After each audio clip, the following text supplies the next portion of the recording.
like responsible for translating Srila Prabhupada books into Bengali. He is well known for sweet kirtans, especially the Gopi Gitas from the 10th canto Bhagavatam.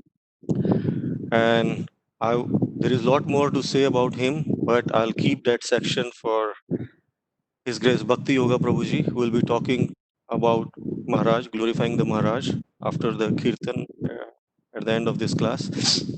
So without further delay, yeah, one more thing I like to mention. Yesterday was also very important day in a sense. It was the disappearance day of Sanatan Goswami, who is one of the six Goswamis of the Vrindavan, which we receive the teachings from Lord Chaitanya himself. Lord Chaitanya gave a lot of instructions, but Goswamis compiled them into literatures.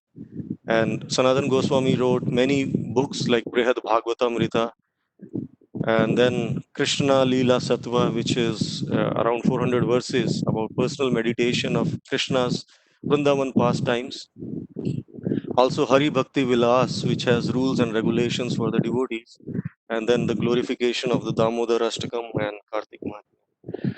So with that, I'll rightly go to our topic of today's discussion, Just a which minute, is Prabhu.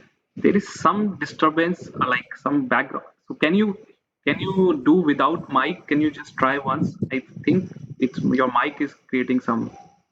Is it better? Yes, it's better. This is better? Oh, okay. Just one. So let me share my screen. I'll just quickly find out the option to share the screen. Okay.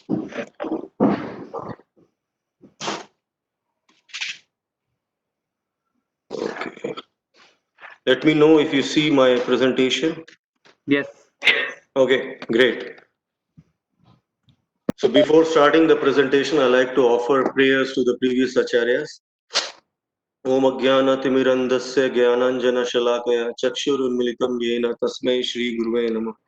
Shri Chaitanya Manobhishtam Sthapitam Yena Bhutale Swayam Rupa Kadamahyam Dadati Sopadantikam. Vandeham Shri Guru Shri Utapad Kamlam Shri Guru Vaishnavam Shri Rupam Sagar Jatam Sahagan Raghunathan Vitam Tam Sajivam Sadvaitam Savadutam Parijan Sahitam Krishna Chaitanya Devam Shri Radha Krishna Padan Sahagan Lalita Shri Vishagan Vitamsha He Krishna Karuna Sindhu Deenabandhu Jagatpate Gopesha Gopika Kanta Radha Kanta Namastute Tapta Kanchan Gaurangi Radhe Vrindavaneshwari Vishwanu Sute Devi Pranamami Hari Priye Vancha Kalptarubhasya Kripa Sindhu Bhayevsha Patita Nam Pavane Bhyo Vaishnavi Anant Koti Vaishnav Vrind Ki Jai Shri Prabhupada Ki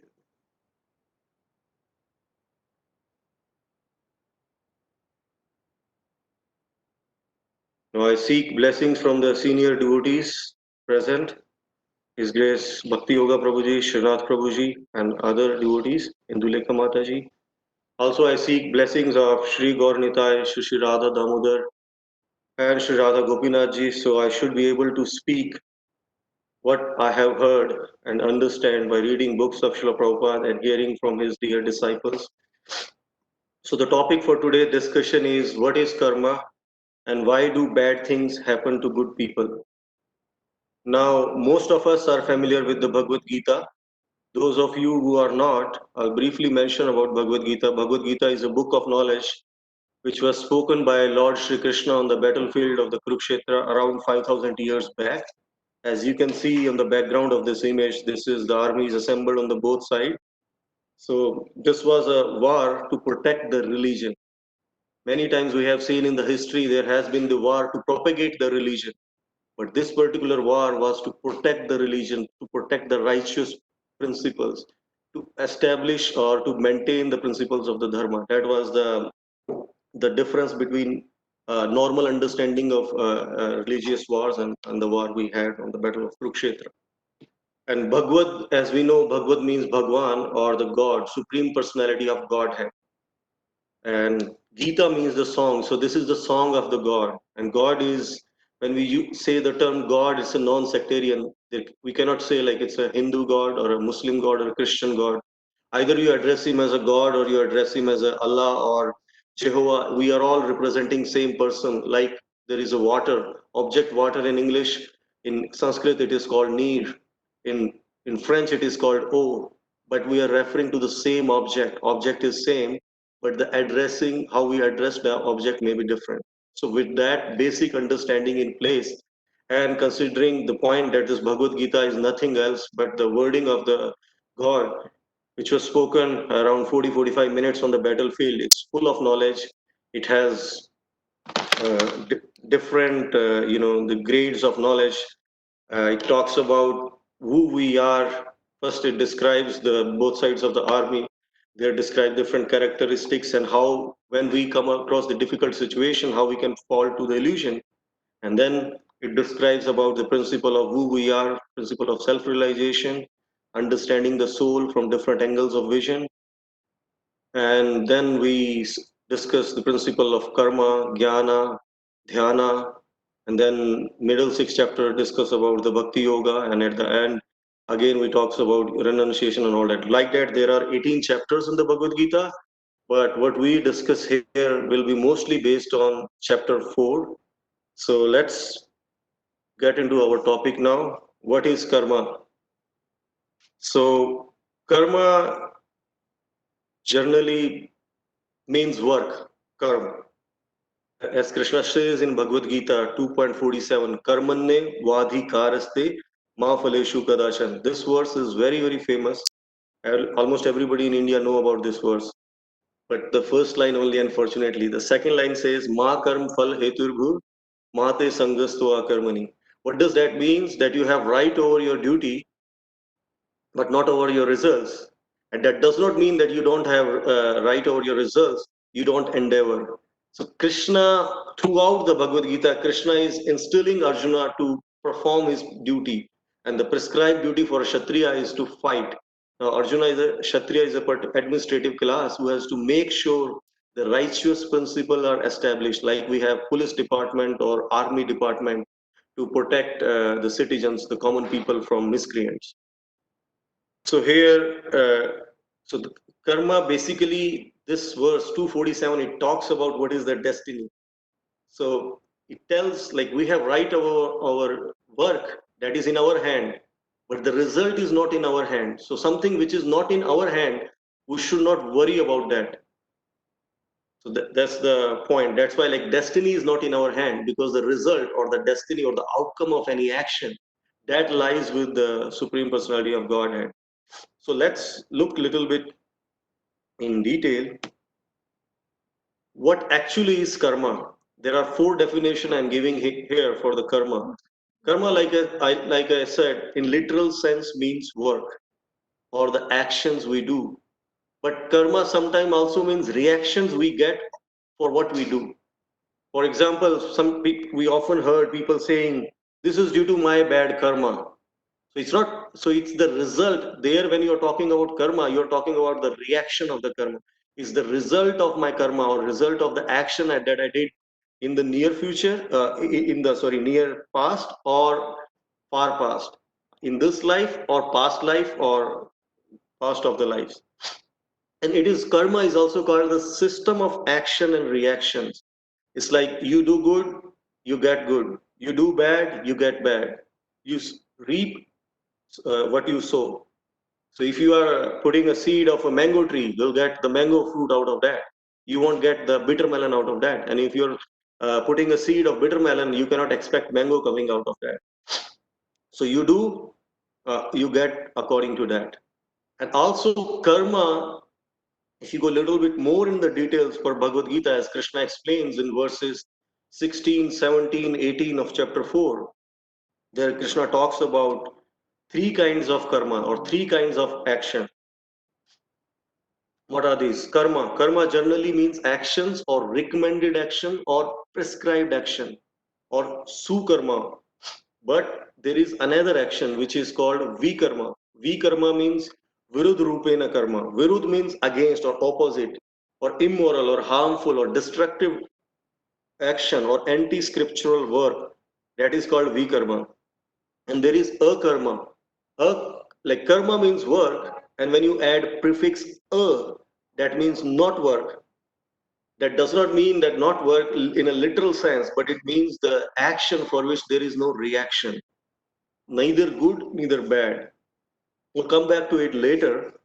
So the intricacy of action are very hard to understand, as Krishna explains in Bhagavad Gita, Gahano Karmana Gati. Therefore, one should know properly what action is, what forbidden action is, and what inaction is. So, what action is means karma, what is your karma? What forbidden action means vikarma or opposite action, and what inaction means akarma or the action that does not give any reaction. With that, let's look a little bit more. The previous verse to this, verse 17, is 4.16. Krishna says, Kim karma, kim akarmeti, kavyorapi atra mohita, tatte karma pravakshami yagyatva mokshashe ashva. So what does it mean? Even the intelligent people are bewildered in determining what is action, what is inaction. Now I shall explain to you what action is, knowing which you shall be liberated from all misfortune. Now, like, how to understand this? How to understand this? Let's look here. First part of this, what actions we do? Kim karma, kim akarmeti. We have to look the literal meaning and non-literal meaning. So if you say literal meaning, karma means action, and akarma means no action. So any child can understand, right? Like that. But if you go, uh, then why Krishna is saying even the learned people are bewildered, right? If a child can understand action means the work and inaction means not work, then why will even the learned people will be bewildered when simple child can understand this? What it means over here is what is the right course of action? Uh, that we need to understand. Right course of action means recommended action. What is inaction means that kind of work which will not give any reaction, either good or bad. Because the problem with the good or bad is it binds us. The fruits of both good and bad bind us. If I have bad results, people, it's very easy to understand, okay, I don't want to get the bad results, right? But even good results are binding. Why binding? Because this material world is a prison house, and it is there. Prison is there to reform the criminals. We are all criminals, in a sense. We disobeyed the laws of the God. That's why we are here. We are not good people. That's why we are here. The definition of good is relative. Okay, so in a sense, we are all prisoners or criminals. That's why we are here for the reformation. So the point is we have to do such an action so that we get out of this prison. But if you do even the good results, then you good action, then you get good results. But still, you have to then enjoy those results. And with the enjoyment come again the attachment and binding, and then there is repeated cycle of birth and death, which is a problem. We'll see here a little bit more about this. So here, words can have uh, different meanings. Same word can have opposite meanings or contronyms. For example, discrimination can be used in a positive sense or a negative sense. When I say discriminating people on the basis of caste and creed, that's a negative connotation of the word discrimination. But it also has a positive meaning. It means capacity to make a valid distinction, like to discriminate between good and bad, what is healthy and what is unhealthy. So that is a positive definition. Run, for another word, like I give you another example. Run. My car is running, not running. It means car is not working, and he is going to run for the election. So he's standing for the election, he's running for the election. Same word run, but the meaning is very different how it is used. Similarly, when it comes to scriptures, we are not conversant with the language and we don't get the sense of the context. That's why we need to look in what context Krishna is using the word karma. That's here karma is primarily used in the first sense. What is that first sense? Action. The Krishna is laying emphasis on performing your duty, performing the action. Karmanne vadikaraste ma phaleshu kadachan. So main focus is on the action. So it's not more focus is not laid on the reaction. Like sometimes when this question comes, why bad thing happened to good people, that's like we're talking about reaction of the action. I'll dwell into this aspect much and more as we go further. Let's look now meaning of akarma. Now we look the karma. Let's look akarma a little bit more details. Like I said, action, no action. That is akarma. A prefix already explained. So akarma means action that does not produce any reaction. Very simple, very clear, I believe so far. But why it is a concern for Arjuna? Arjuna is standing on the battlefield with both armies on the each side. Why it is a concern for him? It is a concern for him because he says, how I can attack or kill my own relatives? I will be ruined. Like how I can enjoy if I kill my own men? Like my enjoyment will be tainted with their blood. My bow is slipping from my hand. Sometimes it do happens with us. There are very tough situations where we are like we don't know like what to do, what not to do. We feel very baffled, bewildered in executing the particular action or the duty. So karma here also means like entangling action in one sense, because I said good karma, good result, bad karma, bad result, but still it's entangling good or bad. But karma in another sense means disentangling work, or the work which is liberating, which is taking you out of this suffering. We don't, naturally nobody wants to suffer, but we are still engaged in karma and vikarma, mostly vikarma. So suffering is bound to happen when we do like vikarma. Okay, is screen visible now or what happened? Like is it becoming on and off? Yeah, if you go to other screen or minimize, then it may go. Now it's gone. Yeah, now it is off, Prabhu. Yes, in Okay, between it is stopping. So now it's on. now it's on, right? No, it's off actually. Now it's on, but then it Uh-huh. becomes one overlapping screen hides it. Uh-huh. That's why. Okay, so here we don't want to be bound. So akarma means liberating action.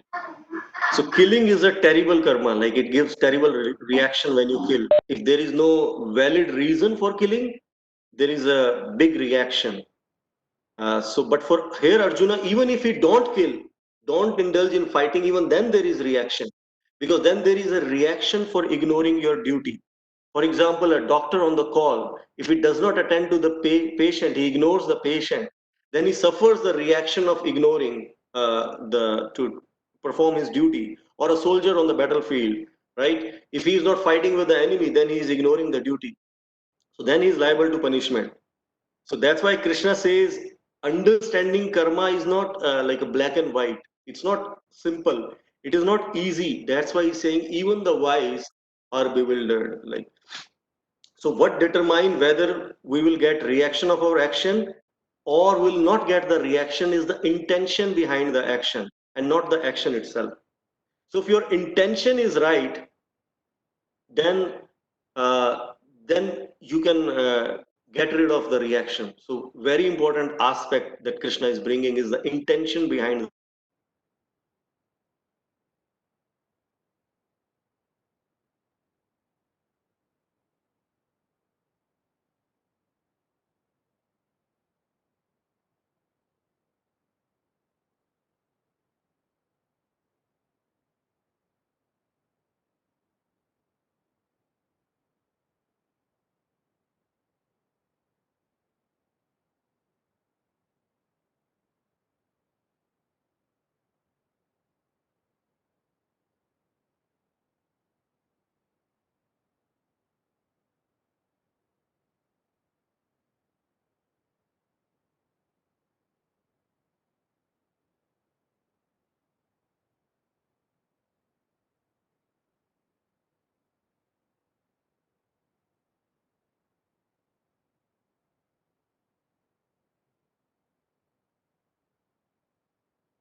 action is performed, it means no reaction to that action is performed. Okay, and in non-performance of action, one can see that the reaction will come. If one can see like that, that person is intelligent. Why? Because that person is well situated. Krishna is saying, Sa Yukta Nara. Yukta means connected. That person is connected to me. Doing all kind of work, that person will be spiritually connected.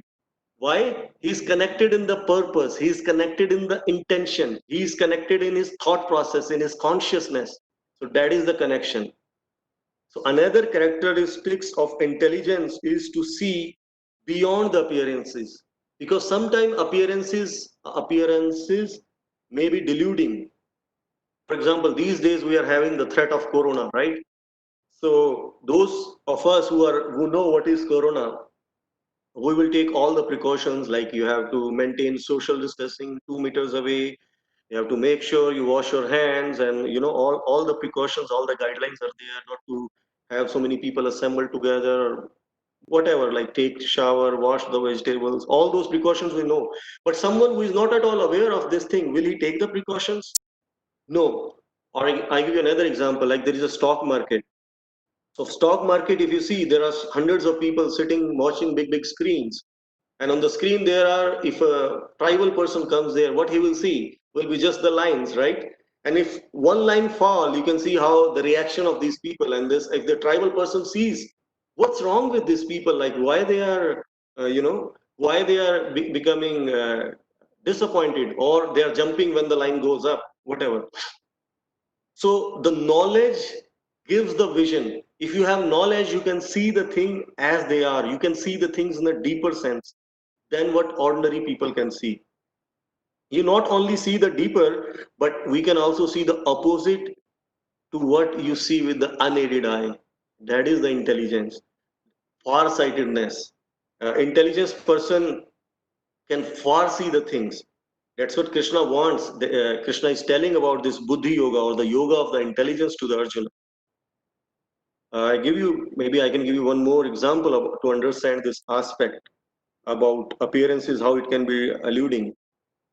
Sometimes some people might be very calm, very humble, and sometimes they have least respect of themselves for themselves. But when somebody else disrespect them, then you see these people will become really charging, really aggressive. On the other hand, there might be some people who are calm, who are not speaking humble, mild, and gentle, but when they speak, they are really, putting forward their points and all that. So what seems entangling may not be entangling, and what is not entangling may be entangling. So that's why Krishna is saying, understanding action in inaction and inaction in action is very difficult.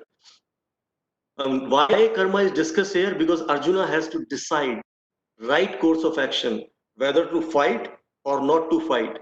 If he fights, then he gave the 5 reasons we saw in chapter 2 of Bhagavad Gita. Like, out of compassion, he don't want to kill. His fear of the sinful reaction. What will happen to the women will not be protected. There will be unwanted population. How you can enjoy without your family members. He gave the 5 reasons to not to fight. But Krishna needs to clarify Arjuna that what is the right course of action for him. He's describing this concept of karma. Krishna actually came to this world to give this spiritual knowledge, and the main purpose for giving this knowledge is so that we have clarity of the thought, we have clarity of our purpose, we have clear consciousness, we can think clearly what is actually good for us. Not when I say good means in a short term, but good in really in long term, or for ourselves, when we understand who we are. So Krishna is giving us a path. It is up to us if we accept those instructions and make the right decision, or we act irresponsibly. If we act irresponsibly, then there is a problem, right? Example, like if a soldier is fighting in a war field on the country, on behalf of a country, then he's awarded the medals. But the same soldier, when he act irresponsibly and kill his neighbor, then he will be punished. Another example is like a policeman. When there is a crime is happening and he is just silently watching, saying nothing, then he is also will be punished for ignoring the call of the duty. So now let's look. We understood bit about the karma. We look what is action, what is bad action, and what is the action that does not produce any reaction. Let's look a little bit briefly now why a bad thing happens to the good people. I'm sharing slide 10. Krishna says in 4.17, Gahana Karmano Gati. Karma is very difficult to understand. I'm still continuing on that aspect. Karma is not a pet answer to all the problems of evil. It's not that anything bad is happening, it's karma, and then you get away with it. Anything bad happen, oh, it's because of their karma. Yes, it's karma, but you have to see more. It is a difficult question. It does not have any easy answers. But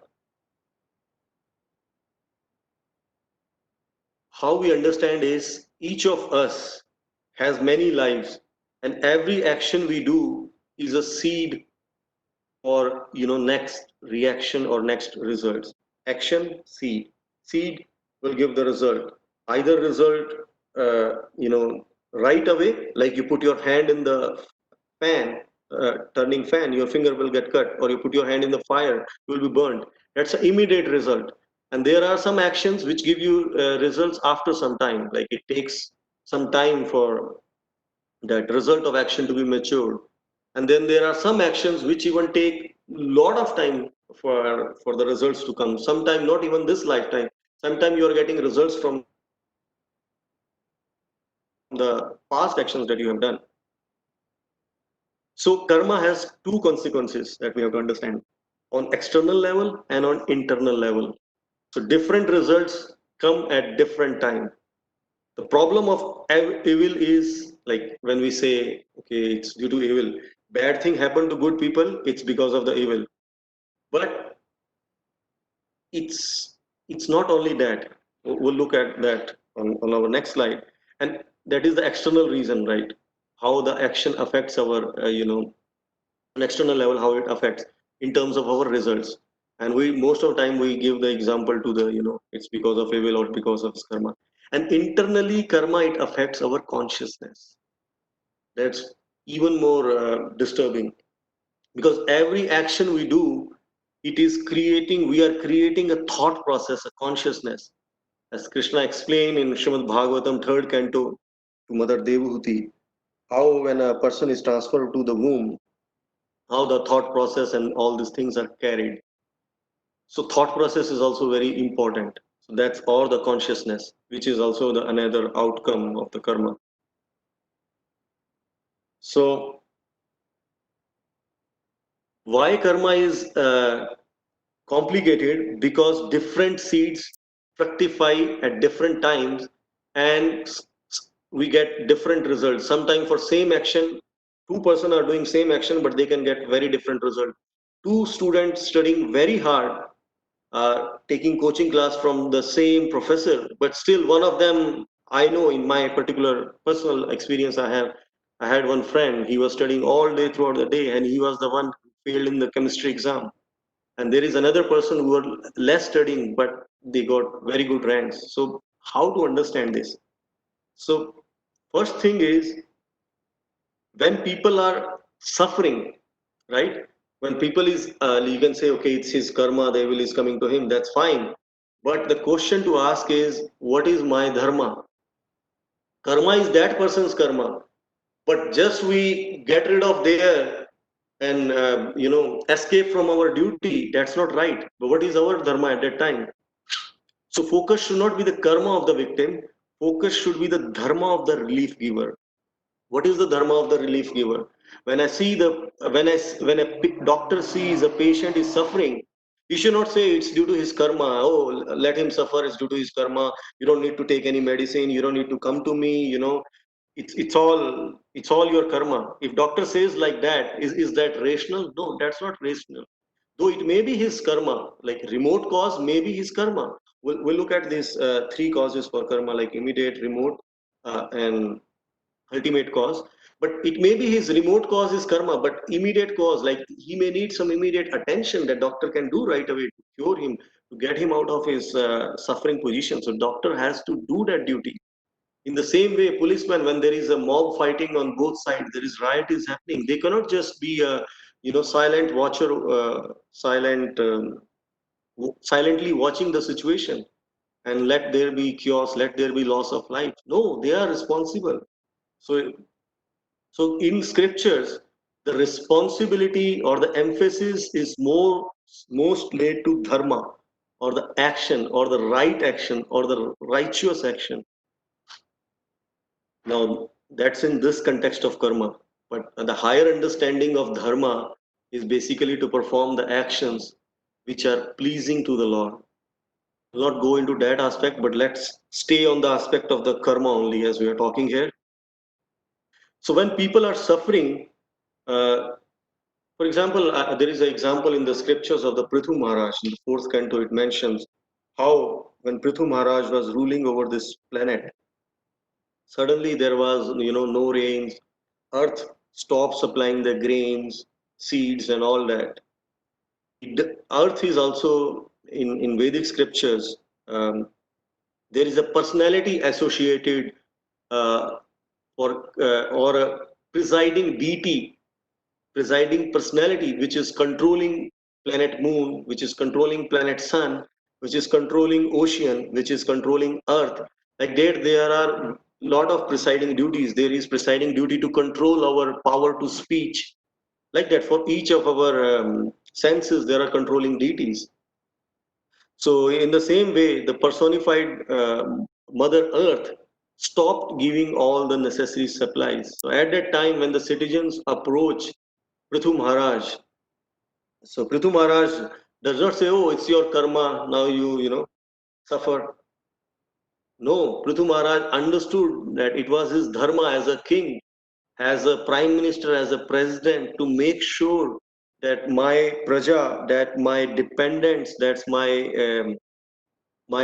fellow citizens, they are being taken care of nicely. Their needs are satisfied. They don't have any discomfort at any level. So he took the proper action. He was able to please Mother Earth and able to supply the necessities for his denizens. So if a baby is crying, you know, mother should not think that it's due to past karma. Let this baby cry and I will not feed milk to the baby. Or the baby is an alarm that can ring at any time. It's an alarm. Those of you who have the recent newborn babies or recently had the babies, the mother especially knows how baby is an alarm that can ring at any time. And baby does not see it's midnight or 2 o'clock, and you will not, even though there is a lot of bodily discomfort when you are waking up so many times, but still, out of dharma, out of love, out of compassion, mother feeds baby the breast milk, because that's what baby is needing. Or if baby need diaper to be changed, she's taking care of that. She's not escaping from her duty, from our action, just by saying, oh, it's the karma. So the focus is more from our side. Focus should be more on the dharma, or as a pain reliever, what we can do to alleviate the pain of the person who is rightly undergoing the karma or the suffering. So let's look at the causes of the suffering, or reaction of the karma is a suffering, right? It comes in three forms. Like three causes of suffering are there. As I mentioned, immediate cause. You have a virus, will give you fever, headache, body pain, or whatever. Remote cause, past karma. Like past you did something wrong, even though in this lifespan, like I'm living for, say, I have lived 40 years of my life. So from my 40 years of life, someone observing me may say, okay, this, or maybe not me, maybe someone else who has lived a good life. The person is very good. All 40 years did not do anything bad.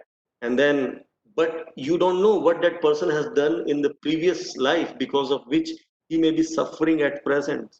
That is the explanation why suddenly, sometimes good people, they come across those challenging or tiring situation, and the ultimate cause for our suffering is the disconnection from the God, the desire to enjoy independent of the God. the desire to exist independent of God, the desire to ignore God, desire to, why I say that's the ultimate cause? Because we are part and parcel of the God.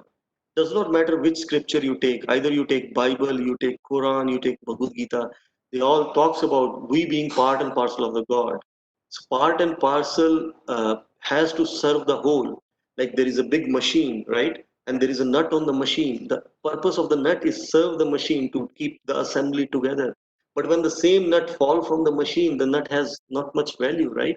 When nut is spoiled, fall, or a spark of the fire, when it separates from the fire has no value. But as long as it is with the fire, it has a value.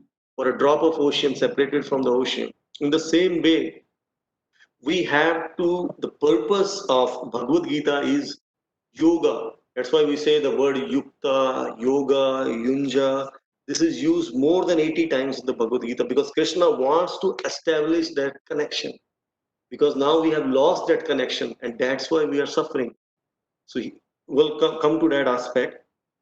So we have to take a balanced approach. We should not only see immediate cause. Because if you see immediate cause, okay, it's, or you see only remote cause, that's also not the complete understanding. You have to take a balanced approach. You have to see both immediate cause, like if immediately somebody is suffering, okay, somebody just got hurt, need to have a band-aid, clean or whatever. So that is immediate requirement, but then you have to go more details, right? Sometimes there are many diseases where you have external symptoms, but there is root cause of those suffering. So one has to go to the root cause. So that is the remote cause and then also the ultimate cause.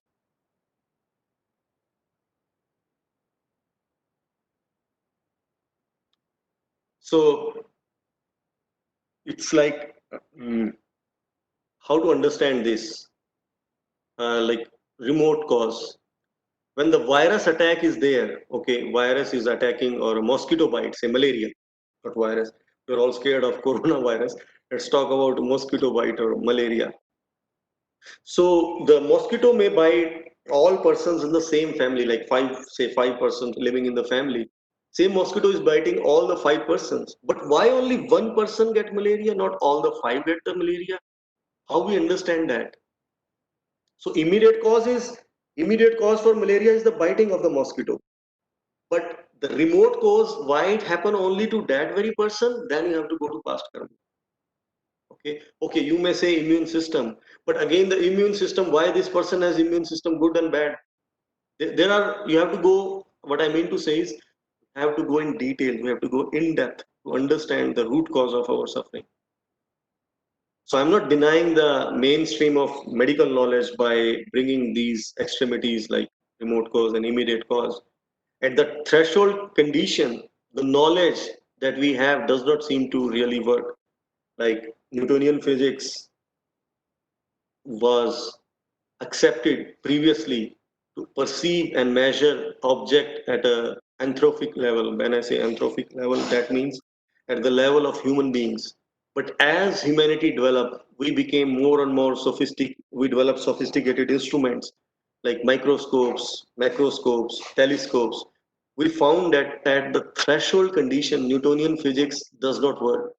So that's why we had to come up with the quantum physics and then the theory of relativity by Einstein.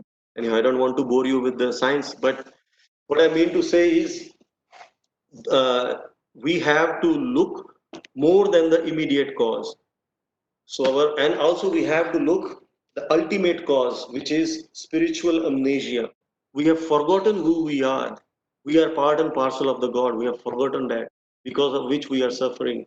And we are identifying ourselves as this body and all things relating to this body as me and mine. And but if we look only the immediate cause, we become short-sighted, right? Because it's just, you're just looking till there.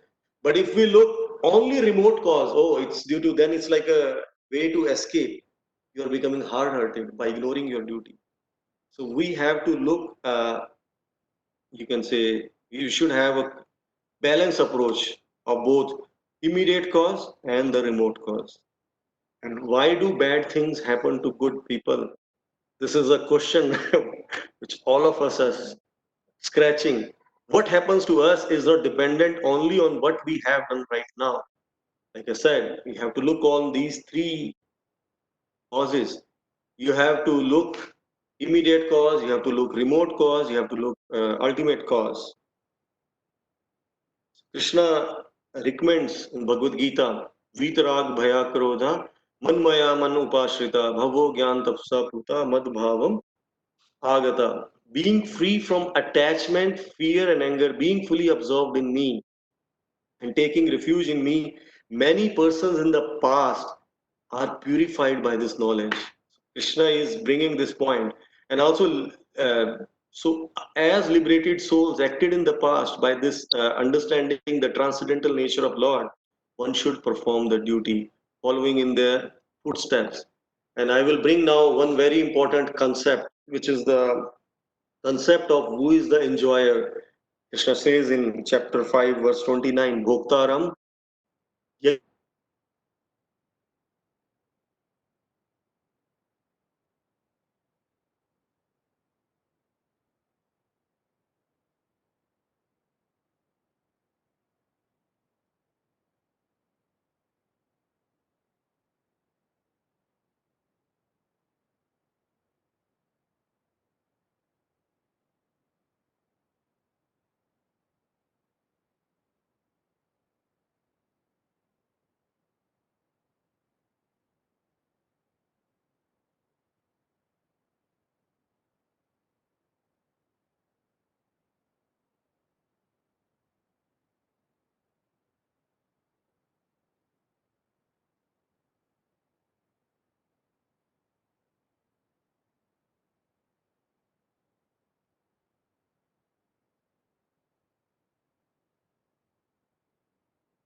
God is the supreme enjoyer. Why? Because supreme proprietor.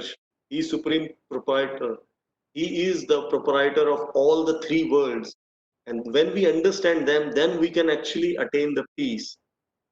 And we have to understand whatever happening in our life is but the mercy of Krishna.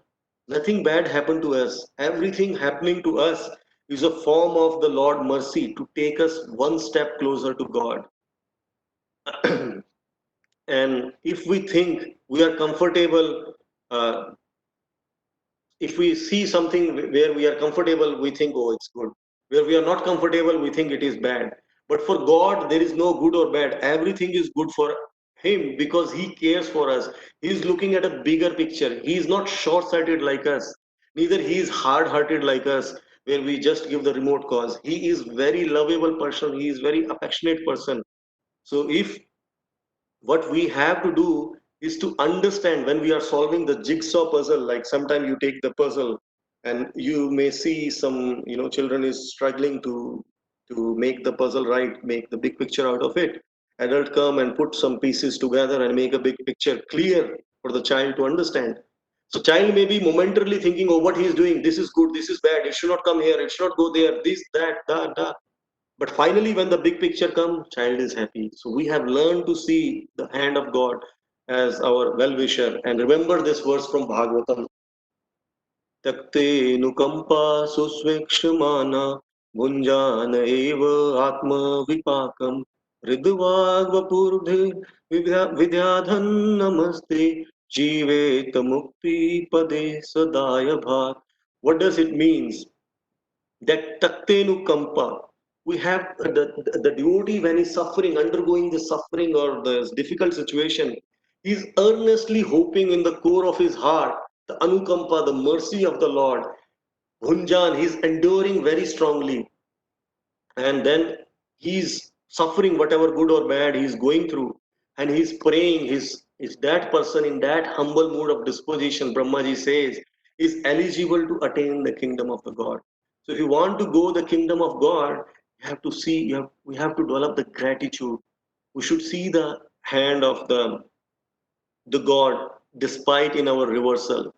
Like how a devotee sees is like instead of my leg being completely cut, I just got a bruise.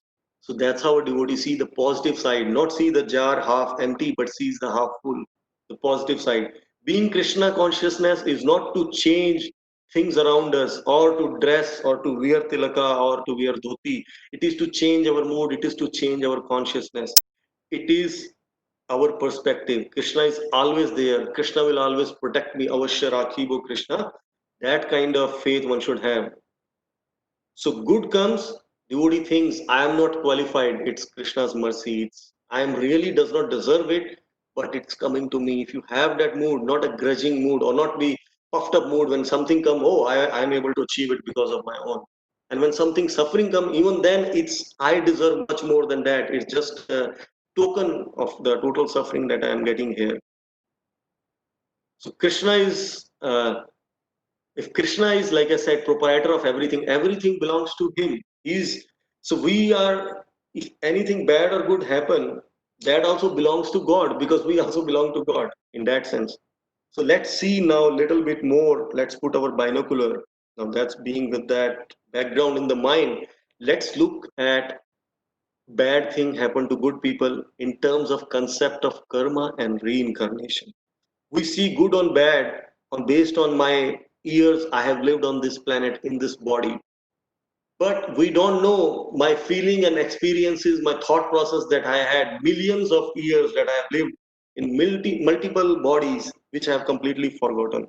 But Krishna says in Bhagavad Gita, chapter 2, that Bahuni me vetitani janmani tvacha Arjuna. Like there are so many lives you, Arjuna, and this king, myself, have taken. But the problem is you forget, but I does not forget. I remember all your birth that you have taken. I remember what you were doing 35 million years ago. If someone, it's like, and then another concept to understand is concept of like this reincarnation, as I mentioned, the previous life. What is reincarnation? It's nothing but the connection of this body with the previous body through our thought process, through our karmic baggage. How to understand it? Like when you go to see a movie, and movie is say half finished, someone enters there and he see a good looking person is being arrested by the police. He'll see, and police is beating that person. We are saying, oh, see such a nice person, and the person was nicely playing with his children, with his family. Why the police is beating? But if we see the scene before that or before that, then you see the connection. Oh, this person is really crooked, really bad, he did all that bad. Okay, so it's justified his punishment. That's how we have to see. We have to see the connection, we have to see the bigger picture. We have to see all three causes, not see just the immediate cause but see the remote cause also. Like, and we have to be we should have assurance that Krishna is making a bigger picture for us by assembling these puzzles. So we have not observed any person from eternity. We are just seeing like this. I said 35 or 40 years. So someone who has observed that person from eternity all his life is the right person to judge that person, and that person is the God or the laws of the God. So in that sense, he is right in giving good or bad reaction. I give you example of a grain container. When a farmer has a grain container, right? And usually, I don't know if you have seen it, they are big, big containers. So you have old grain at the bottom, and then you pour the good and the nice grain on the top. And from the bottom, the grain comes out. So now, even though he's putting a good karma, like we should not become disappointed. That's the point I want to bring here. He's doing the good karma, but still the bad result is coming. But he has to understand by continuously pouring the good, the bad is getting out. It's like a fan. Once you turn off the fan, there is still a momentum. Like a car is running very fast, it still has a momentum. It will take some time to stop. In the same way, if you continue to do good, then our bad will stop. And by good, I mean inaction. I mean akarma, the things which does not give you any good or bad reactions, things which are for the pleasure of the Lord or recommended by the Lord or the process of pure loving devotional service. Then you can get rid of this karmic baggage. You should not, there is no reason to lose hope because eventually the good grain will come if we keep pouring it. Like, so I will conclude with this slide. Now, when bad thing happens, what do good people do? They do three things. When it is an immediate cause, they will try to mitigate it, like whatever they can do. And when it is a remote cause, they will try to tolerate it, because there are some things which are beyond your jurisdiction of capacity capability. Then you just tolerate them. And there is ultimate cause. There what you do, you emigrate from material to spiritual consciousness. That's very, very important. We have to see all opportunities, all situations, the current suffering, immediate or whatever, as the opportunities for the spiritual growth. That's what our consciousness or thought process has to be. We have to look at the bigger picture, not just the smaller picture, and we have to develop right mentality and right thought process. Bhagavad Gita accepts the law of karma as truth and not focus, like I said earlier, also more on the bad things happen to good people, but what good people do when bad things happen to them. So to summarize, we look what is karma, why bad thing happen to good people, poor understanding of the karma. Right, karma does not mean just the action, it also means the reaction. It also means action and reaction. It means three kinds of actions: karma, good action; vikarma, bad action; akarma, action does not give you any reaction. We look akarma in details. We look akarma from as a no action, and akarma also in a sense that action which gives no reaction, or the spiritual or transcendental activities. And we saw how Bhagavad Gita talks more, give more focus on the action or on our dharma when a person is suffering, but not to just get away from our duty just by blaming, oh, it's his karma because of which he is suffering.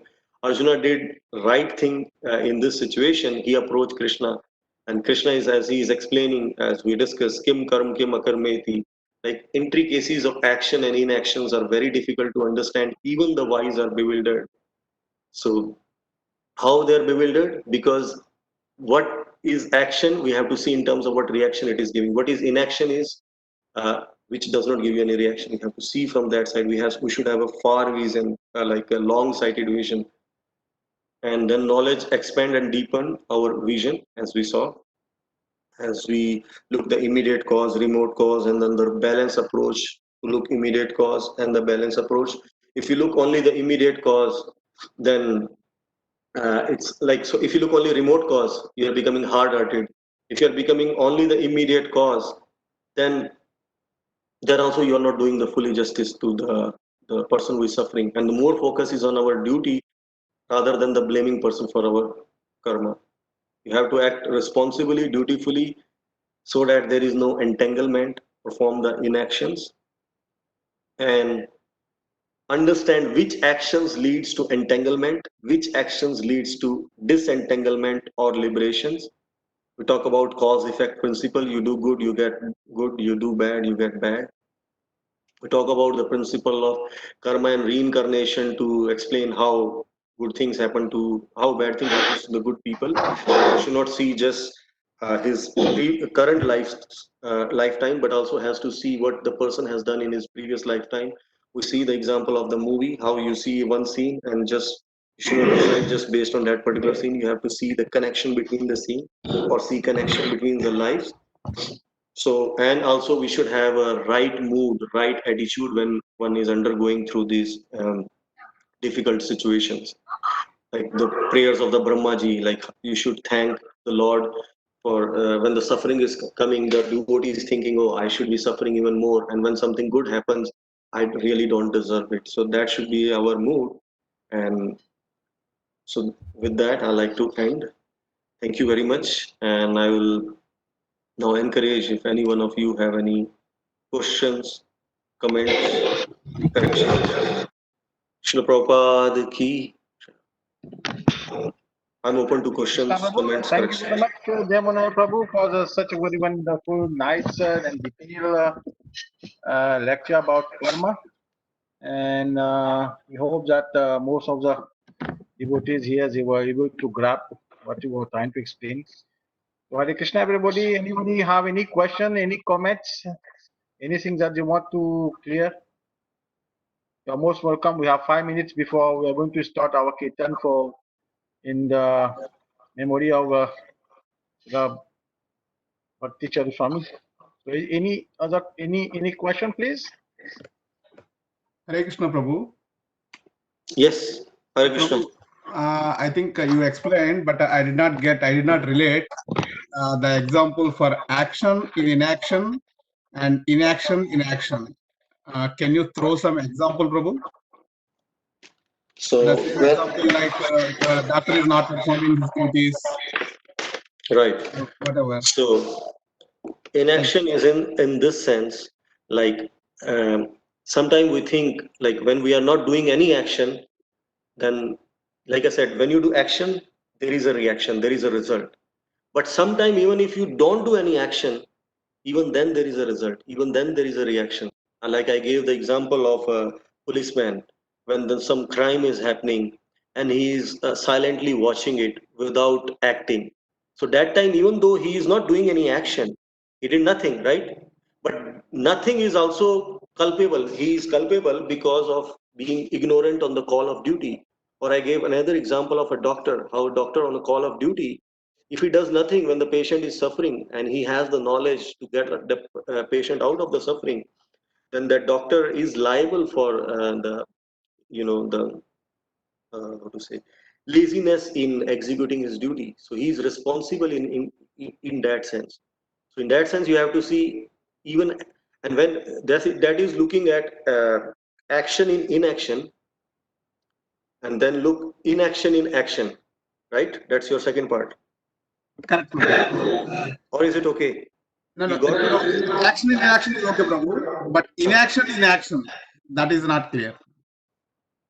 Inaction in Inaction, action is you do those actions uh, which does not give you any reaction, which does not give you, which does not bind you. For example, you do good, you get good. You do bad, you get bad. But these are the action. But there are other actions where you don't get the results. Neither good result you get, neither bad result you get, because you are acting directly for the pleasure of the god. You are not acting on the bodily platform, you are acting on the platform of the soul. When you act on the platform of the soul, understanding soul being the part and parcel of the god, Thank and you you very can much. do that consciousness, that consciousness liberates you. So those actions does not give you any reaction. is it devotional seva or devotional service, Prabhu? Can we take an example for that? Yes, so devotional service is the example of that. Yes. Okay, Prabhu. Thank you. Yeah.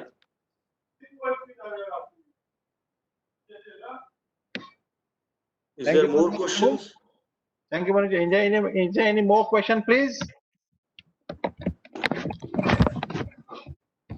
Hare Krishna, Prabhu. Hare Krishna. Prabhu, our karma will be carried out from our previous life, right? Yes. How many previous lives can be carried out to the present life? So your question is how long the karma can be carried? Depend upon how heavy your baggage is. Like, for example, if someone is carrying a mustard bag and there is a hole in the mustard bag, so how long it will be emptied depend upon how many mustard seed he is carrying and how big is the size of the hole, how fast he is walking. So karma can go on for eternally if we don't endeavor to get out of it. Like this chain of action and reaction can continue for millions of life if we don't endeavor the process of devotional service. If we don't do devotional service, there is no escape from the karma. So it means that as we start our devotional service and we become serious in Krishna consciousness, then all our past karmas like is nullified. Yes. So by the Krishna says in Bhagavad Gita, by the this process of bhakti yoga, by the knowledge of bhakti yoga, the sinful reactions are burned to ashes. That is the beauty of this process of devotional service. So just to add something, like in Canto, I think Canto 1, I was reading where Prabhupada explaining that in Kali Yuga, if we are performing something pious, it takes effect immediately. It takes effect immediately. The result is immediate. Let's say Yes, we are yes. doing devotional service. Let's say we are doing devotional service. So that it is a pious activity, and it means that the result is immediate. We feel Right. joyful, we feel happiness, right? But because the mercy of the Lord is in Kali Yuga for the fallen soul, if ever we are just thinking of doing some sinful activity, if you are thinking about doing some sinful activity, it does not take effect. But if we have to perform the actions altogether, then it takes effect. That's Let's right, Prabhu. Yes. let's say if I am thinking of doing harm to somebody, as long as I am not doing the action of doing it harm, there is no effect. But if I am only thinking of doing harm, there is no effect. There is no reaction. There is no effect. But there is one loophole into that, Prabhuji. What you said is exactly 100% right. The only thing is, as I heard, is when in terms of devotees, once we start the process of devotional service, we are a bit more responsible. So, being a devotee, even within the mind, if I'm thinking something bad about a devotee, there is a reaction for that also. Reaction may not come right away.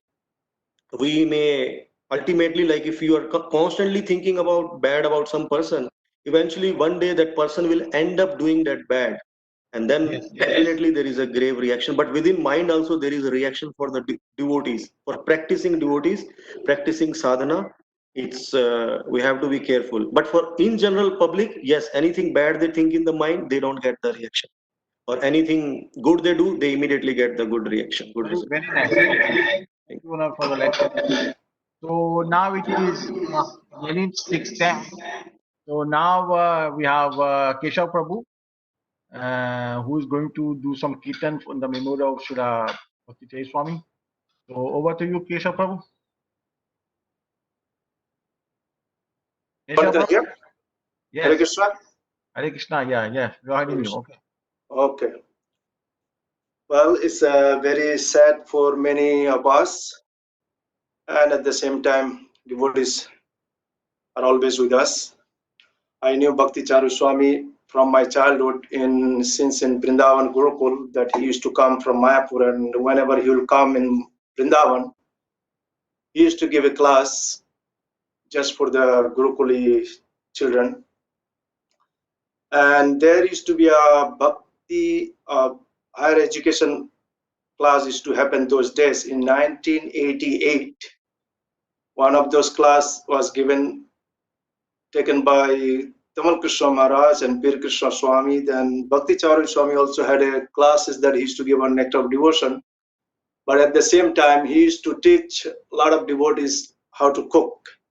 So many of the devotees wondered that where I could get that how I know how to cook is that many times I used to not listen to Maharaj's instruction, but I used to just assist him to whatever he used to tell me. But at the same time, I used to observe what he was doing and how he was cooking. And Maharaj was very, very good cook in ISKCON, as known for. And anyway, I've been fortunate enough to associate with those devotees.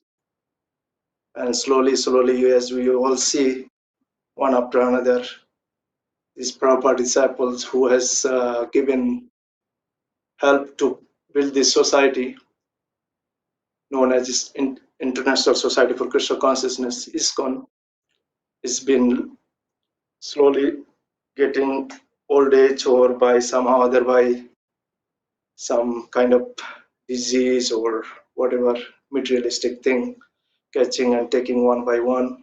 I guess Prabhupada is calling them to join him in some other planet where he must be another opening other temples. So anyway, I'll start the kirtan, and I don't know how this thing works so much, but I have instructed by Ashoka Krishna Prabhu that I just keep chanting, and whoever following will keep following at the same time. This is a bhajan always been sang whenever some Goswamis, some devotees, senior devotees passes away in a Gaudiya Vaishnava. So I have a kartal to play. I don't know if someone can play mardanga, or I don't know how it works. So I'll start singing. Jayanilo Premadana Karuna Praju. Jayanilo Premadana Karuna Praju. Jayanilo Premadana Karuna Praju. Eno kalir kotha gela charya thakur. Eno kalir kotha gela charya thakur.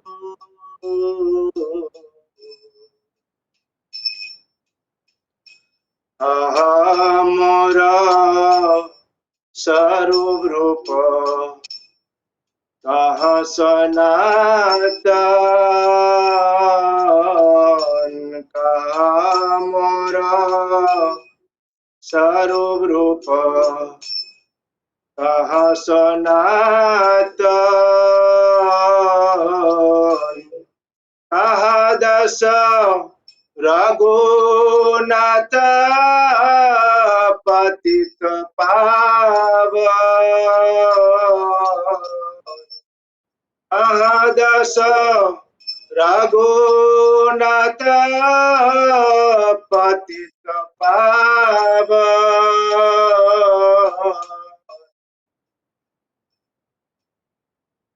Ahamora Atayuga Aha Kabira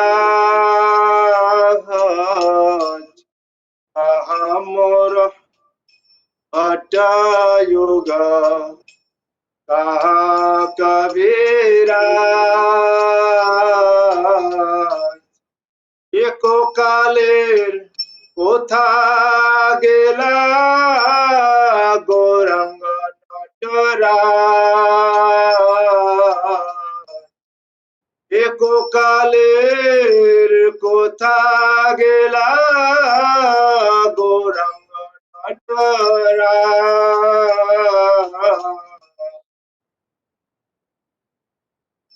Pasane Kotivo Mata Onale Posivo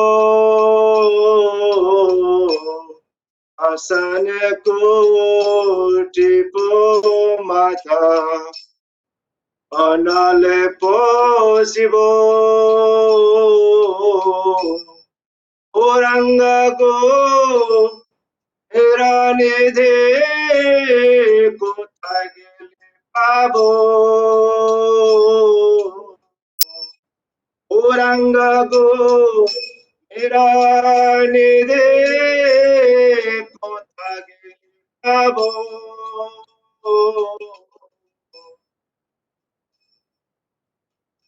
Se Sava Sangira Sange Je koilo avilas Se Sava Sangira Sange Je koilo avilas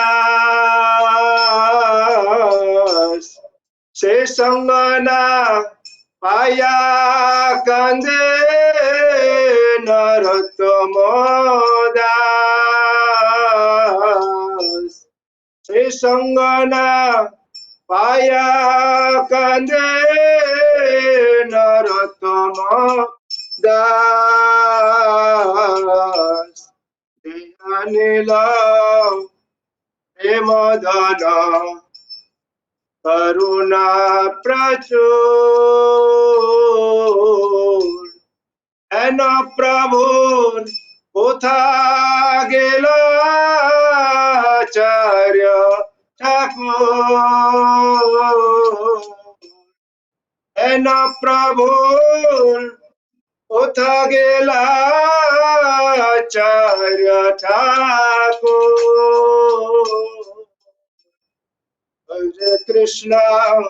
हरे कृष्णा कृष्णा कृष्णा हरे हरे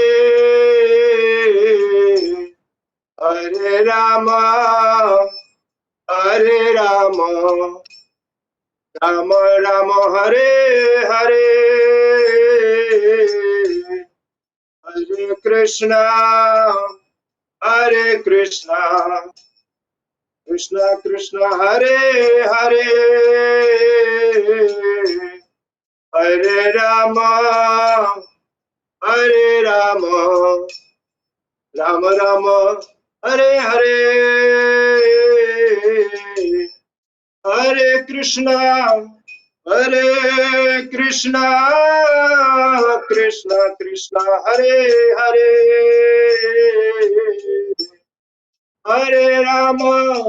हरे राम राम राम हरे हरे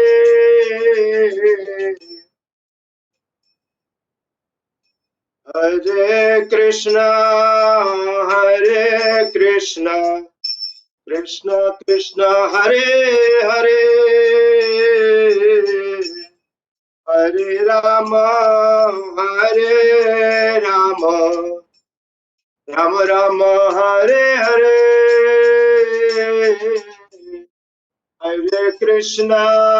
हरे कृष्णा कृष्णा कृष्णा हरे हरे हरे राम राम राम हरे हरे हरे कृष्णा कृष्णा कृष्णा हरे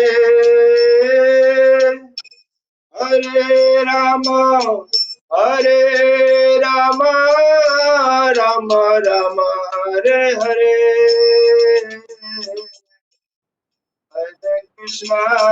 हरे कृष्णा कृष्णा कृष्णा हरे हरे हरे राम राम राम हरे हरे जय वैष्णव ठाकुर जय वैष्णव ठाकुर जय वैष्णव ठाकुर जय वैष्णव ठाकुर जय वैष्णव ठाकुर जय वैष्णव ठाकुर जय आचार्य जय आचार्य जय आचार्य निताई पुरा हरि बोल हरि बोल निताई गोरा हरि बोल जय जय प्रभुपाद जय जय प्रभुपाद जय प्रभुपाद जय जय प्रभुपाद हरे Krishna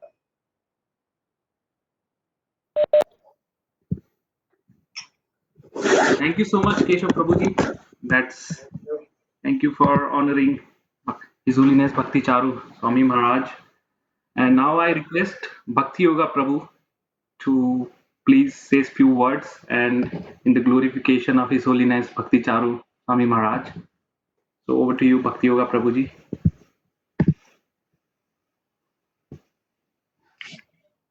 Hare Krishna, everyone. On behalf of all the devotees at ISKCON Milton, we'd like to welcome everyone today. Thank you all for joining. I'd like to thank Keshava Prabhu for that beautiful rendition of Vayamelo Premadana. I'd like to read the translation so that devotees, many times we would do kirtan, we would sing Bengali or Sanskrit prayers. And if Bengali or Sanskrit is not our our mother tongue, our official language, or we learn or understand or speak it, then we don't really know the meaning. And sometimes it's almost like we're just repeating words without really meditating on what they mean. So this prayer, as Prabhu mentioned earlier, we usually sing this prayer whenever we're honoring the departure of a great Vaishnava. So Ayamilo Premadana Karuna Prachuri no Prabhu Kotagela Acharya Thakur. It means he who brought the treasure of divine love and who was filled with compassion and mercy. Where has such a personality as Advaita Acharya gone? Kaha Mora Swarup Rupa Kaha Sanatan Kaha Dasa Raghunatha Patita Pavan. Where are you, Swarup Damodar and Rupa Goswami? Where is Sanatan? Where is Raghunathas, the savior of the fallen? Kaha Mora Batajuga Kaha Kaviraj Eka Kale Kota Gela Goda Nataraj. Where are you, Raghunath Bhatta and Gopal Bhatta? And where is Krishnadas Kaviraj? Where did Lord Gauranga, the great dancer, suddenly go? Pashane Kuitibo Bhatha Anale Prashibo Gauranga Gunera Nidhi Kota Gele Prabhu. I will smash my head against the rock and enter into the fire. Where will I find Lord Gauranga, the reservoir of all wonderful qualities? Say Saba Sangira Sange Jai Koilyo Bas Say Sanga Na Paya Kande Narotamadas. Being unable to obtain the association of Lord Gauranga, accompanied by all these devotees, in whose association he performed his pastimes, Narottam Das simply weeps. So this beautiful song or prayer was written by Narottam Das Thakur, and Narottam Das Thakur was lamenting on the departure of all the great devotees who were associates of Chaitanya Mahaprabhu when Mahaprabhu appeared a little over 500 years ago in Navadvip, Mayapur. So today we're all lamenting on the passing of Bhakti Charu Maharaj. So I was asked to speak a little bit about Bhakti Charu Maharaj. So devotees are doing this all over the world at every temple gathering or every devotee gathering. This remembering of a great Vaishnava like Bhakti Charu Maharaj um, on his activities and his personal qualities that really endeared everyone. So Bhakti Charu Maharaj studied, he was born in Calcutta to a well-to-do family. He studied in Calcutta, and then in his 20s, he moved to Germany, where he continued higher studies. And it was in Germany in 1970 where he visited an ISKCON temple. I forget the name of the city now. So he visited that temple, and as he said, he never visited the temple again. It was a one-time visit. But he, while he was there in Germany, he was contemplating that he wanted to. He was, delving deeper into spirituality and wanted to have a guru. He understood that one needs to accept a guru. So he moved back to India. He traveled around a bit to different places, different holy places where one might find sadhus, and so he did that. He visited places like Haridwar, Rishikesh, etc. But he wasn't during those travels, he wasn't able to find anyone that he felt met the qualities that he expected to find in a sadhu, in a guru. So his search continued. He went back to Calcutta, and then one day he decided he was given a copy of Nectar of Devotion. So Nectar of Devotion, Bhakti Rasamrita Sindhu, was written by Rupa Goswami, and Rupa Goswami um, um, included all of the qualities um, the processes of how one can engage in devotional service. So anyone, if everyone have that Nectar of Devotion, and we haven't already read it, or we haven't read it for a while, now is a good time to kind of refresh our memory on what Rupa Goswami has penned in that book. So he read that book and he was very impressed. And that night he went to sleep and he actually dreamt Srila Prabhupada.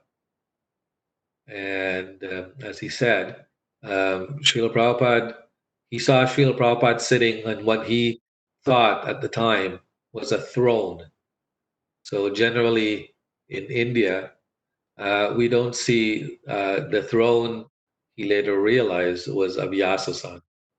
So generally, sadhus in India, they would sit on asanas, generally on kushagras asan, or maybe if you go up into the Himalayas, you might find them sitting on a deer skin or a tiger skin or something like that. So here he saw Prabhupada sitting on a Vyasasana, and there was an effulgence emanating from Srila Prabhupada's body, and that really impressed him. So the next day he got up and he decided to travel to Mayapur, which is the ISKCON headquarters. World spiritual headquarters is in Mayapur in West Bengal, the place where Mahaprabhu, Chaitanya Mahaprabhu appeared. And there in Mayapur, he attended to ISKCON temple. Obviously, he would find that he never had any connection with ISKCON, or ISKCON wasn't on his radar. Back in those days as well, ISKCON was very, very, very small in India. There were very few temples, and the temples were populated by mostly, maybe about 99.9% foreign devotees who Prabhupada had taken to India to help him establish ISKCON in India. So by now it was 1975, 76. It was 76.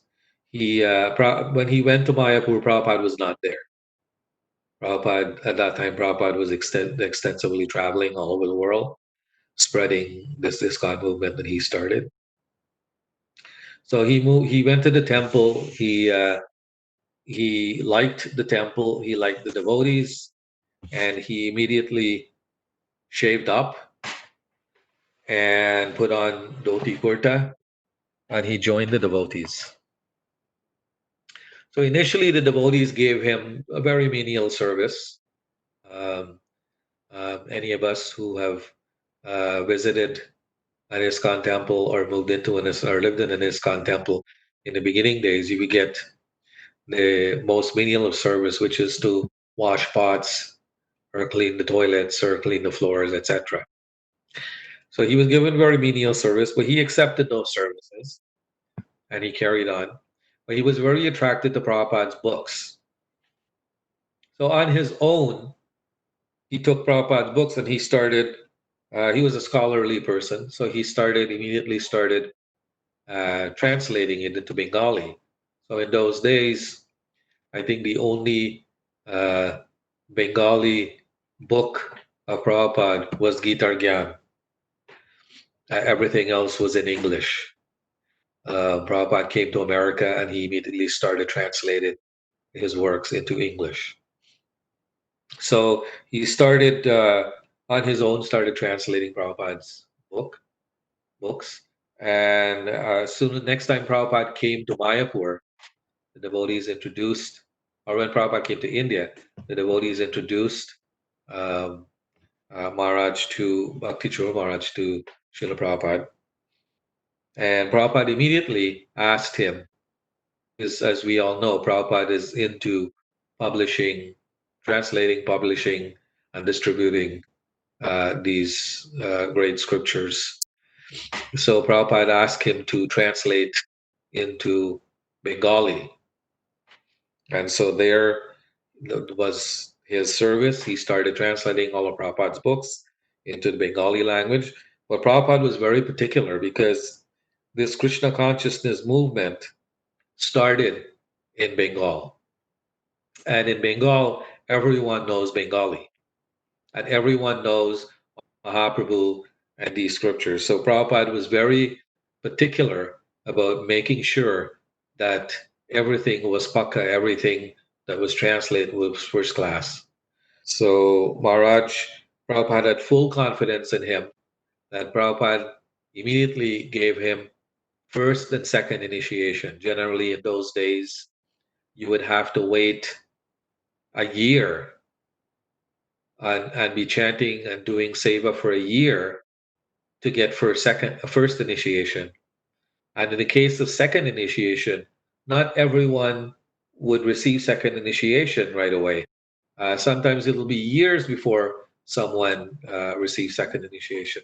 But here Prabhupada gave him first and second initiation. And within 4 months of receiving first and second initiation, Prabhupada awarded him sannyas. So devotees in those days, they were very concerned and worried and brought their concern and worries to Prabhupada that this new person just came in and Prabhupada's given him first, second, and third initiation all within 4 months. But Prabhupada had a lot of confidence in him and knew that he would continue in his devotional career. And Prabhupada also did that because he wanted to ground him, that he would take the sannyas vows very seriously and he would stay there and continue translating Prabhupada's work. So he did that. He translated everything. And even there was a BBT established afterwards. There's a branch of the BBT established in Sri Mayapur Dham. If you go visit the temple as you're coming up to the Mayapur Chandrodaya Mandir, just before you get to the temple, on your left-hand side, one of the buildings you'll see is a building with pictures of or carved books of Srimad Bhagavatam on the building. And so that's the BBT, the Bengali BBT that was established in Mayapur to publish all of Prabhupada's books in Bengali. Mind you, they also publish some English and other languages, but primarily Bengali. So as devotees over the years, as devotees continue continue publishing, sometimes there might be questions regarding a particular part or something of the books, and they will consult Maharaj. And even though Maharaj was busy traveling all over the world preaching, he still made time to attend to the questions and the devotees, BBT devotees, had put forward to him with regards to the Bengali translation. So later on, after he finished that monumental task of translating Prabhupada's books into Bengali, he was a very thoughtful person, always trying to figure out ways on how he could help to spread this movement that Prabhupada started. Prabhupada also made him, while Prabhupada was here for the last, so he took initiation from Prabhupada in early 76, And as you all know, Prabhupada left this world in November 1977. So he was with Prabhupada. Prabhupada made him a personal servant, and Prabhupada gave him the task, or the disciples of Prabhupada, the devotees around Prabhupada, gave him the task of um, cooking for Srila Prabhupada. Even though he had no experience, he never cooked before. But they asked him, and he said he could try. And when he cooked, Prabhupada loved the meals that he made. And so he continued uh, serving Prabhupada as a servant, personal servant, up until Prabhupada departed this world. So yes, later he conceived of a television series called Abhay Charan, and he directed and oversaw and produced, etc. That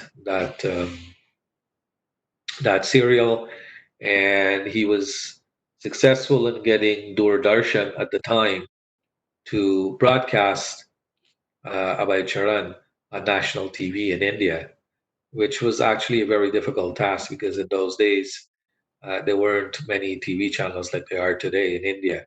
There were very few, and Doordarshan was one of them. So he was able to get that, and in that way, the entire Indian population who tuned in were able to see and hear and learn about Srila Prabhupada.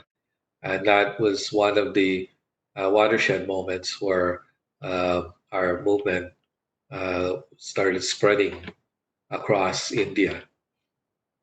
There are many other watershed moments in the development of ISKCON in India, but that was one of them. And Maharaj then traveled all around the world with some other devotees, and they were distributing uh, these Abhay Charan CDs. He came to Toronto I think that might have been his very first visit to Toronto. He came to Toronto in 1999 um, with some devotees, and they were touring the world and distributing these videos so that it can be perpetuated throughout the world. Again, like I said, Maharaj is always taxing his brains, trying to figure out ways and how he can serve Srila Prabhupada by helping to preach this message and spread it around the world. He was able to secure a piece of land in Ujjain. As many of you or all of you may know, that Ujjain is the place where Lord Krishna, when he appeared 5,000 years ago, Lord Krishna went to his guru's ashram, Sandipani Muni's ashram, for education. And that ashram, that place, is Ujjain, what is Ujjain today. So he established a beautiful temple in Ujjain with nice guest facilities for all the devotees who visit and who are staying there. Maharaj is quite the host. He's such a loving devotee. You would always see him if you visit Mayapur or other places where he is. He's always going around. He has sweet dealings with devotees. He had a sweet voice. If you heard his kirtan, very sweet kirtan, and just that sweet way, he would you would see him embracing devotees and inquiring about their well-being and etc. So the temple that was built up in Ujjain, you go there, you will experience that sweetness. Even if Maharaj wasn't there when you visited, he instilled that in all the devotees so that they became perfect hosts for those who visit. Maharaj was also an excellent cook. Like I said, he thought he didn't know how to cook, but when he was offered that service by Srila Prabhupada's servants, um, Maharaj would cook for devotees. I had the immense pleasure and privilege of having a little personal association with Maharaj.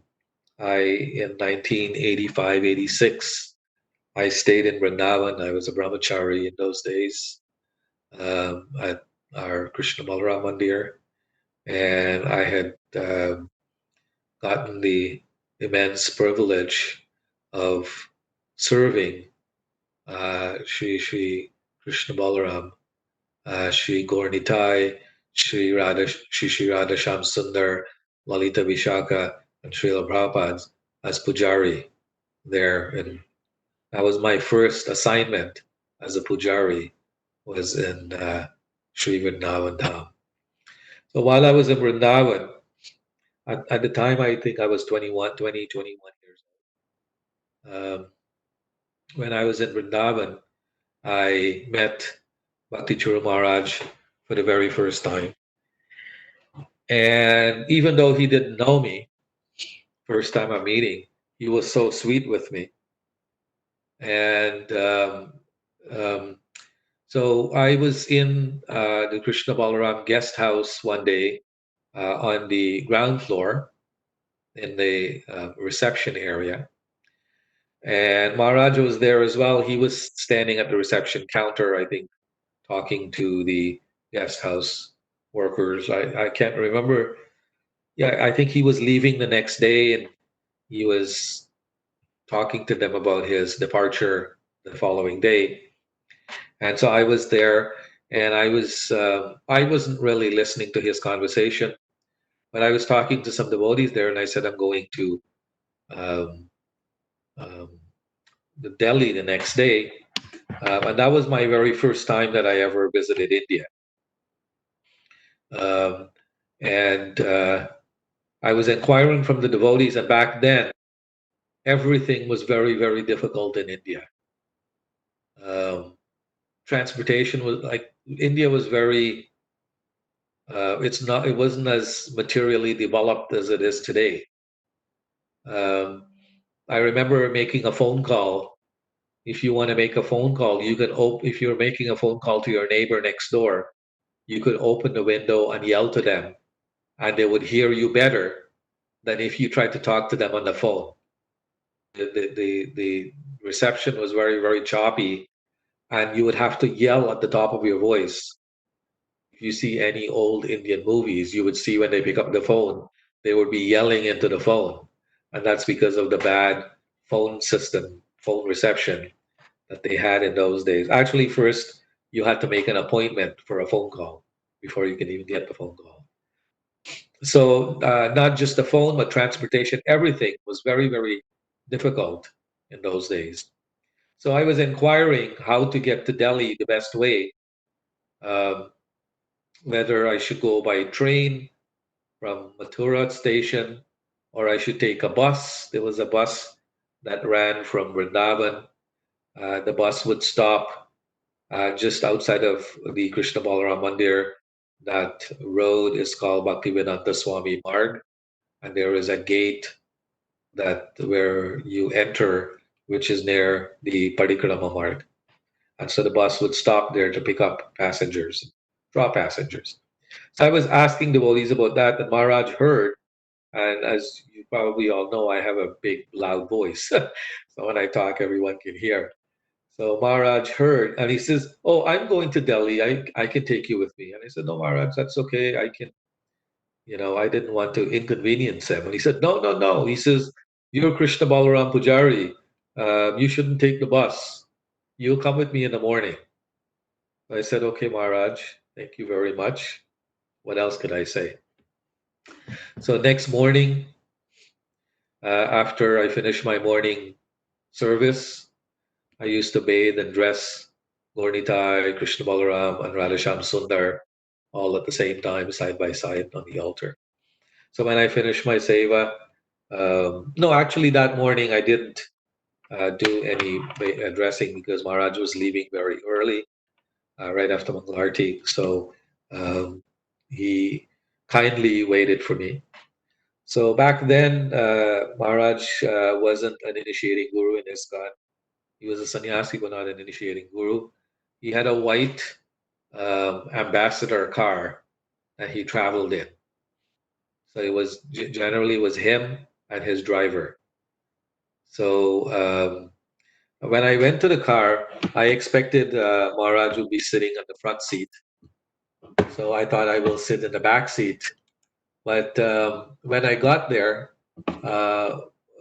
Maharaj was in the back seat. So I said to Maharaj, I didn't want to sit on the same seat as him as we learned Vaishnava etiquette.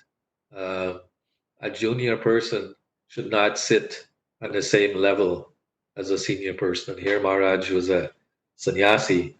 I didn't want to sit on the same level, but so I thought, but I still sit on the same level in the front seat. But I thought by sitting in the front seat, I would avoid sitting. And Maharaj said, "No, no, no, don't sit there. You come and sit with me in the back." So I sat with Maharaj in the back seat. We talked a little bit on the way, but he chanted, I chanted, and he chanted most of the way. And we got halfway along the way, and Maharaj stopped the car. He purchased some mangoes. He had water in the car. He washed them, peeled them, cut them up, made up a nice big plate of mangoes. And he gave it to me to offer. I offered the mangoes. And then before taking any, he's offering the mangoes to me first. I said, no, no, Maharaj, you take first. He said, no, you take first. And so we went back and forth like that. So finally, I relented and I took mangoes and I started. And then Maharaj, after I ate as much as I wanted, then Maharaj ate. He waited as a perfect host. He waited until I didn't. And then I felt bad. So I only ate one piece and I said, Maharaj, no, I don't want any more. And then he said, why? And then I said, I had to come up with some excuse. I said, oh, I might have to go to the bathroom. So I don't want to eat too much. And I did that actually when I traveled in India. I would never, devotees generally don't eat or drink much because they don't want to use a public bathroom. So that was my first time that I met Maharaj. I never met him. I never met him again because when I came back from India, I didn't go to India again until 1999. But just before I went to India in 99, Maharaj came to Toronto with the Abhay Charan videos. And so I met him there for the second time. And then again, I never met him personally. We didn't have any personal interaction, even though I lived in Mayapur for about 5 years from 99 to 2004. Maharaj came there every year, but devotees are always around him, so I didn't really want to go and push myself in. I thought the disciples would want to have more time with him. So a few years later, when I came back from Mayapur, I came back to Toronto in 2005. Some of his disciples started a company here in Newmarket, Ontario, and they had met me before when I was in Mayapur. And so they knew that I was an accountant. So they were looking for an accountant and they hired me as an accountant. So Maharaj came between 2005 and 2009. He came several times to the Toronto area. And his disciples hosted him. And first time was in Newmarket. The devotees invited me. I wanted to see Maharaj, and I met. There was a house that the company was renting, and Maharaj stayed there. And I went, and as soon as I walked in, and I offered obeisance, Maharaj immediately said to his disciples, "Give Bhakti Yoga Prabhu something to eat." So I said, "No, Maharaj, that's okay." And he said, "Yes, yes." He insisted, and they had pizza. He says, "Do you like pizza?" And I said, "Who doesn't like pizza?" So they brought like a whole pizza, like the homemade pizza that they made. And I said, "No, I can't eat all that." Maharaj said, "Just eat as much as you can." So I ate some pizzas, and I reminded him of the first time we met in Vrindavan. The next year, Maharaj came again. That was the first time he came was 2006. The next year he came was 2007. And actually, he came in 2005, but I didn't meet him because I wasn't working at the company at that time. He came in 2007. He was staying in Richmond Hill in a Hilton. It's called Hilton something. I forget the name now. They have kitchen facilities, etc. And so Maharaj invited me. He invited me and my family to come for dinner. So he said, "Make sure you come hungry because I'm cooking." So I said, "No, no, no, Maharaj. I should serve you. I want to invite." Actually, I invited him for dinner, and then in return, he invited me for dinner. So I said, "No, no, Maharaj. I want to serve you." And he says, "No, I want to serve you. I want to serve you and your family. Please come." I wouldn't take no for an answer. So I had no choice. I had to go. Maharaj cooked up a nice feast. I went in. When I got there, the feast was already cooked, and there were quite a few of his disciples there. No one else was eating though, just me and Maharaj. So I was taking my rightful place, which is on the floor, and Maharaj was insisting, "No, you can't sit on the floor. You have to sit at the table with me." So my family didn't come with me because my wife didn't. She didn't want. I told her, and she didn't want Maharaj serving her, so she didn't come. So I explained that to Maharaj. So we had a night. So Maharaj cooked beautiful preparations, were very nice feast, and so those were some of the personal interactions that I had with Maharaj. And like I said, he was very sweet devotees. I had a few other business-related interactions with him, which I don't want to get into. Which was, part, like I said, I was working in that business where that his disciples started, and the idea was profit from the business will go towards building temples. But I had many other interactions with Maharaj, but these were business related with regards to money and so on. I interacted with many of his disciples who were interacting from a business perspective, accounting and finance and money, etc. So that I don't really want to talk about, but I just want to talk about the sweet serving attitude that Maharaj had for everyone, even for a neophyte like myself. He was very kind and gracious with me, and I've seen him being kind and gracious with everyone, whether devotees were. Maharaj considered himself a junior disciple of Srila Prabhupada because he said he started. He joined ISKCON, and so late when he joined ISKCON, Prabhupada already had about 5,000 to 6,000 disciples, initiated disciples.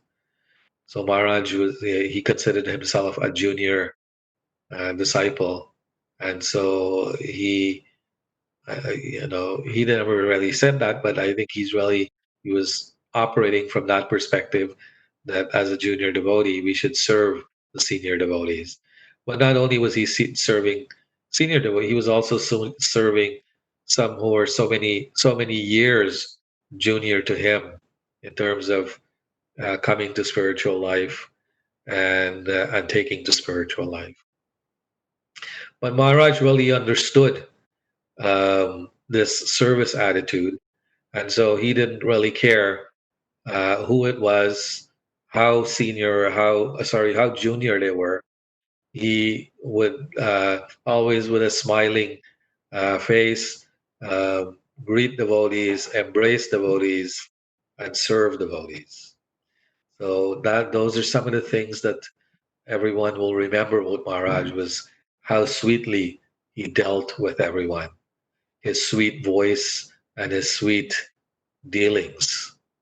There's that famous song, Adharam Madhuram Nayanam Madhuram, talking about Madhurari Patira Kilam Madhuram, talking about the sweetness of Lord Krishna.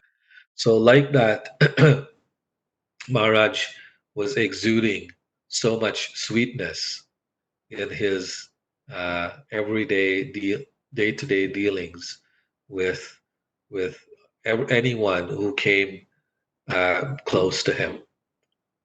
So, as I mentioned earlier, devotees all over the world are expressing their this great loss. But as the song that was sung earlier by Keshav Prabhu talks about how one long for the association of great Vaishnavas. And so all of us will long for many, many years to come. But as Maharaj would say in any devotee, Krishna says in the Bhagavad Gita, for those who come, they have to go. And so one day we all have to go. So hopefully, when we leave this world, we can get one tiny iota of the sweetness and generosity and um, um, the ability to host devotees in some tiny, tiny, tiny way, like Maharaj showed. He left really, really giant footprints behind. And if we can, in some little tiny way, emulate his spiritual progress and his spiritual uh, um, lessons that he left behind, we will hopefully, through the mercy of our Guru Maharajas and through the mercy of Bhakti Churu Maharaj, be able to one day come to the doorstep of the Supreme Personality of Godhead, Lord Sri Krishna, in Goloka Vrindavan. So, without, I don't want to go on much longer, but before we hang up here, I'd like to offer my obeisances to His Holiness Bhakti Churu Maharaj. Nama Om Vishnu Padaya Krishna Prishtaya Bhutale Srimati Bhakti Churu Swami Iti Namini Vancha Kalpatarubhyascha Kripa Sindhubhya Eva Cha Patitanam Bhavanebhyo Vaishnavebhyo Namo Namah. Shri His Holiness Bhakti Churu Maharaj Ki Jai. Hare Krishna. And thank you for listening and giving me the opportunity to speak a little something. Maharaj. Thank you, Prabhuji, for sharing sweet pastimes of Maharaj. And I know, like, I have listened to his kirtans. They are very, very sweet. Like, I was listening to one kirtan which he sang in Mayapur Kirtan Mela. We used to go there. So now it's time. We'll just end, and then we'll meet again on next Sunday. And then, as you know, we are meeting again. Like we are meeting on regular basis in morning japas, so at 7 a.m. And then on Saturdays and Sundays also in morning. Saturdays we are also having a Bhagavatam in the morning, and then Sunday we are having a regular program in the evening. So thank you everyone for joining for today's program, and then see you all next Sunday. Thank you so much. Hare Krishna. Hare Krishna. Hare Krishna. Hare Krishna.